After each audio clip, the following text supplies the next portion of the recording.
బద్రీనాథ్ కేదార్నాథ్ ఆలయ కమిటీ కీలక నిర్ణయం తీసుకుంది. చార్ధామ్ యాత్రకు ఏడాదిలో కొన్ని రోజులు మాత్రమే అనుమతి ఉండడంతో దర్శించుకోలేని భక్తులకు ప్రసాదాన్ని పంపించే ఏర్పాట్లు చేసింది. మొత్తం 140 దేశాలకు ప్రసాదం ఎగుమతి చేయాలని నిర్ణయం తీసుకుంది. దేశంలో కూడా ఏ ప్రాంతంలోని వారైనా ప్రసాదం ఆర్డర్ చేసుకోవచ్చని పేర్కొంది.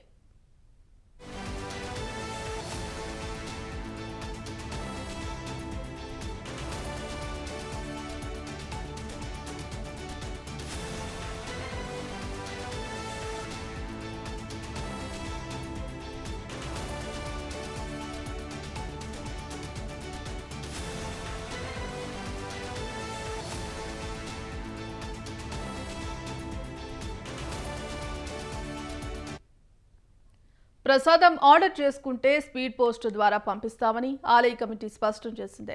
దీనికి సంబంధించి తపాలా శాఖలో ఒప్పందం చేసుకున్నట్టు తెలిపింది. 24 గంటల నుండి 72 గంటల్లోగా దేశంలోని ఎక్కడికైనా ప్రసాదం పంపిస్తామని స్పష్టం చేసింది. అయితే విదేశాలకు మాత్రం దేశాల దూరాన్ని బట్టి చేరుకుంటుందని తెలిపింది.